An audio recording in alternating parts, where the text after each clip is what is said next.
আমার মা খুব শক্ত মানুষ বাড়ি থেকে পাঠানোর ব্যাপারে। আমি একদিন প্রতিষ্ঠান যাব না বলে নদীতে সাঁতার দিয়েছি, অনেকক্ষণ দেরি করে এসেছি। তা আমার মা ভাত রান্না করে রেডি করে নিয়ে বসে আছে। তো বলছে আমাকে খাইয়ে নিয়ে বের হ, তুমি আজকে যাব না। না যেতে হবে, না যা আজকে যেতে হবে, না যাব না। তো আমি খেতে বসেছি, যখন বারবার বলছে যেতে হবে তখন আমি বলছি ভাত খাবো না। খাস না। এবার আমি উঠে গেছি, উঠে গিয়ে ব্যাগ নিয়ে বের হচ্ছি, বলে টাকা নে।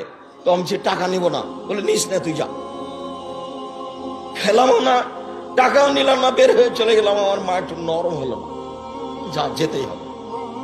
3 বছর পরে যখন ফিরে আসলাম তখন আমার মা আঁচল দিয়ে মুখ মুছিয়ে বলছে আরো যে 2 বছর বাকি আছে আলী কেন।